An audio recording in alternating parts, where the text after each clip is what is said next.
Are you looking for ideas for using your A2 sized paper pads or 8.5 by 11 paper pads, because this will work for that too?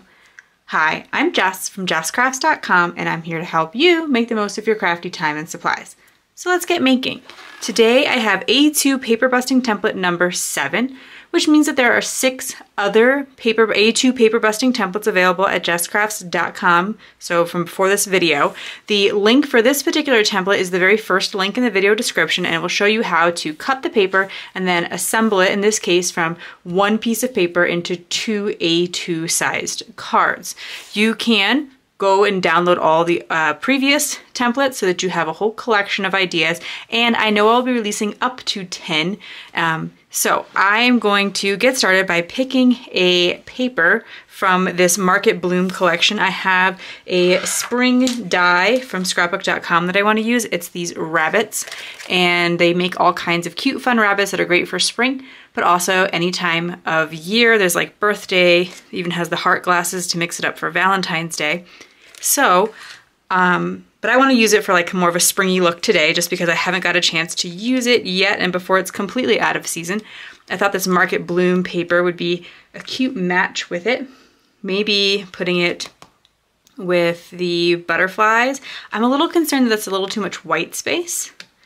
I might want something that's a little bit more patterned and not as much white space. The orange could look really cute because, you know, I definitely think of orange when I think of bunnies because I think of carrots.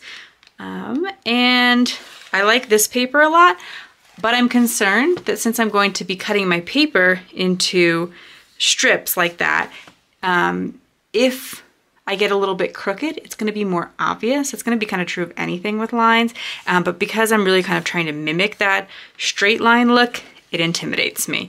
And I think I might want to pick something a little more forgiving, like these big old flowers or something like that. These large flowers are really pretty too. Another tip I'd consider is if you know you're going to be cutting your paper really small, like I'm going to be making some 1/2-inch strips, you kind of want to think, what does this paper look like if it's only 1/2 inch wide? Does it still read as flowers? So between here and here, this is a little bit hard for you to see. I'm going to get some paper to show you what I mean. This is about 1/2 inch because I have measured with my ruler. So if I were to only see a 1/2 inch strip of that paper, does it still look like flowers? I think in this case it does, and that tells me this print isn't too large for my purpose. This is especially helpful when you're working with like 12 by 12 prints and you're cutting to smaller strips, because sometimes the scale of those is less designed for cards. So let's use this really bold, fun flower print today. My template is asking me to cut 1/2 inch strips, 1 inch strip, and 1 1/4 inch strips. So I'm gonna make sure I cut those in succession, the way they're gonna look on the card. So first, I start with my paper, which is 4 1/4 by 5 1/2. If you're working with 8.5 by 11, it might be helpful to cut it down to the A2 size first. So I'm gonna cut 1/2 inch off. Then I'm gonna cut the full inch off. And then I'm gonna cut the 1 1/4 inch, just like it calls for. And I'm gonna put them aside together so that when I go to put them on the card, I can put them back in that order if I want to. Certainly not something you have to do, and in different kinds of prints, you wouldn't even notice, like if you were working with a simple dot paper or something. But for those of you who have a print more similar to mine and want it to look in order, that's my suggestion. So again, I'm gonna start with the 1/2 inch, the 1 inch, and I will be left with the 1 1/4 inch. And I'll put those together so I don't lose them. I use my scrapbook.com stack and sort trays for little things like this so I don't lose them, and I'll show you that again later. When I saw this paper, my instinct in terms of a cardstock mat was just to pick green, because then I wouldn't have to worry about kind of color matching the orange, or if there's not orange in some of the papers, etc., etc. So I'm not gonna think much harder than that. I'm just gonna go right to some green cardstock that looks like it matches. There's gonna be a little bit of green in every piece. I'm going to cut it to a 4 1/4 inch strip. So I take the 8.5 by 11 inch side and cut it at 4 1/4. I'm starting with a whole piece of cardstock this time just because I know I can efficiently cut it in half and then get what I need. Where if I start with scraps, unless I have a scrap that happens to be 4 1/4 wide, I might actually be less efficient with my cardstock. Now all of my cardstock mats are a 1/4 inch bigger, so I'm going to need a 3/4 inch mat, a 1 1/4 inch mat, and a 1 1/2 inch mat. So I'll do the same procedure that I did previously, where I just cut them in order, mostly so I don't lose track this time, not because they need to necessarily be the same size. Did I just cut 1/2 inch? Nope, I did it right. Okay, like I couldn't even visually tell. Okay, and then 1 1/4 inch, then 1 1/2 inch. I'll make sure those go in the same tray and keep cutting my mats for my second card. So as I am going to complete my card, I do notice, particularly with this pattern paper, it's a pretty solid pattern. And so I think you could absolutely skip those cardstock mats if you like. One of the reasons I don't think that I want to skip them today is because I think it adds a little more visual weight to the card to put those cardstock mats. Like, it takes up more of the card. There's less white space left over. However, I do have some ideas on my channel for what to do when my sketches or any card has a lot of just kind of white background and you don't know how to fill that white space. So I'll leave a link to that video. But in this case, just so that it gives it a little bit more space on the card and there's not quite as much white space left, I will put the mats on them and attach that to the card. Again, in that order that I cut them from, so I may need to make sure nothing is upside down. So I went ahead and cut a lot of my die cut pieces for you. I know many of you know how die cutting works.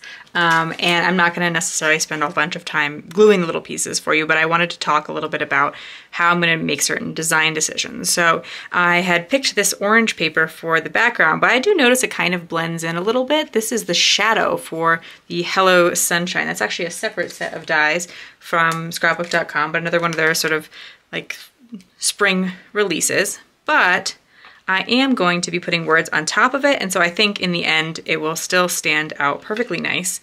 I did gather all my little pieces that I wanted for each card in these scrapbook.com trays because that certainly makes it easier when you have smaller pieces, but I want to share a couple of things that I take into consideration when I'm doing die work that can involve some teeny tiny little pieces. So beyond keeping them all together in a tray, which does a lot to help if you want to cut those teeny tiny pieces, there are times where I just decide to skip certain small pieces.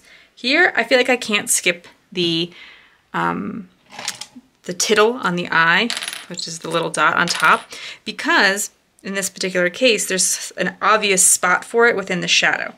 If I were to just be like placing this word directly onto the card base with no shadow, I would be considering, how can I just eliminate the eye? Can I just leave it off and it look fine? I'm so struggling with this little tittle, which is why I don't typically even try to do this kind of thing. And I think I just lost it here on my desk. So this is an example of why I'm gonna, this is why I'm gonna show you what I would do instead when it comes to things like the eyes, because there are little tiny cute eye dies and nose dies and stuff in the die set. So like you can cut out the nose, the eyes. These actually aren't nearly as small as the tittle on the eye here. But because it has that shadow piece, I feel like I need to include it. And then for the letters at the top, they are individual letters. So it's gonna be a little bit more tricky. Like I said, I'm not gonna show you gluing every single one of those on there, but be careful not to put your H upside down because I was about to. And then you just kind of fit them in there, and that will be my sentiment. But for my bunny, especially if I'm making multiple cards, here I'm only making 2, but say you're working with the 8.5 by 11 piece of paper, then you're gonna wind up with 8 cards in the end. It's quite a bit. And so, you know, die cutting 8 bunnies, all the teeny tiny little pieces that you need for the bunny, each of the noses, all of the sentiments, etc. You know, it gets to be a lot over time. And you don't necessarily have to do all of those pieces. I think it's important to pick the ones that are like most cute about any particular die set. So like I think what's really special about this die set is some of the accessories that the bunny has. But in terms of whether or not like having those particular shaped eyes or particular size eyes, I don't think that's what's really cute about the set. So instead of die cutting them out, I'm gonna make a perhaps bolder choice of just drawing the eyes in there. I know that's not for everyone. I know some people would rather have the certainty of knowing they would be the exact same size, shape, be able to mess around more with the placement, that kind of thing. But for me, it's more important for me to be able to get my cards done than for them to be absolutely perfect. And I will get a little bit bonkers if I have to cut too many tiny pieces. And then for the nose, I'm just looking at the example and I'm seeing they're just drawing a little heart, or they have a little heart die. My heart's probably gonna be a little less perfect, that's okay. And then I see that they have two different styles of mouth. I can draw a simple smile, or I can kind of come down that traditional animal mouth where you kind of do the little two bumps on the side. And that is good enough for me. I know that it looks even cuter when you do it with the die, but I want to assure those of you who get a little bit frustrated with the smaller dies or feel like you don't have enough time to finish that there are some alternate ways, and you know, just again preserving what's most cute and special about the die set, which I think are these glasses. How fun.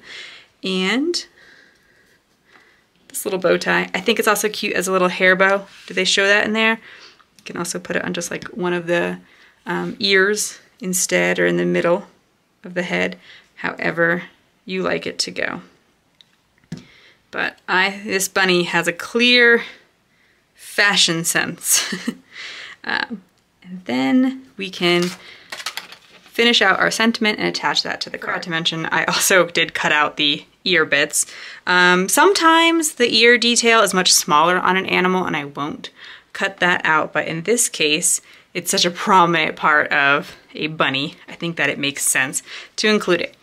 I'm choosing, I could have centered my sentiment inside of this strip.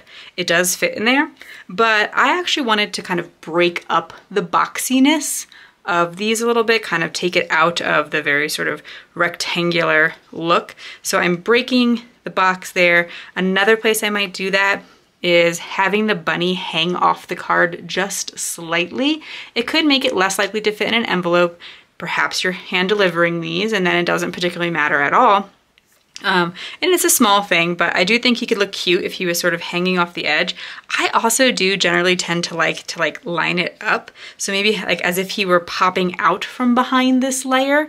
And so I might place him there, but then again, just that like ear or glasses bit hanging off just a smidge to add a little bit of interest to my bunny here. And I do have a whole video about other little things I do with intricate dies. So this is just one example. I tried to come up with a few other ones. I made like a little printable list for you. I'll put that, I'll just put the direct link to the list in the video description in case you don't want to watch the other video and you just want to download the list of helpful things. You might also want to pop up some of these elements that could look really cute, but it depends on how flat you want to keep it for mailing. But I think there's a lot going on and we've saved a good amount of time, and we have no pattern paper scraps because all of this will just go on our second card. We'll cut out another bunny. Actually, I already have it all together, so I put it all in this tray to keep track of it. If you found this video helpful, here's another video where you can find more ideas for enjoying your crafty time and supplies. Let me know you like this video with a share to your crafty community, subscribe and click the bell so you don't miss the next template or tutorial, and check the video description for product links. See you in the next video.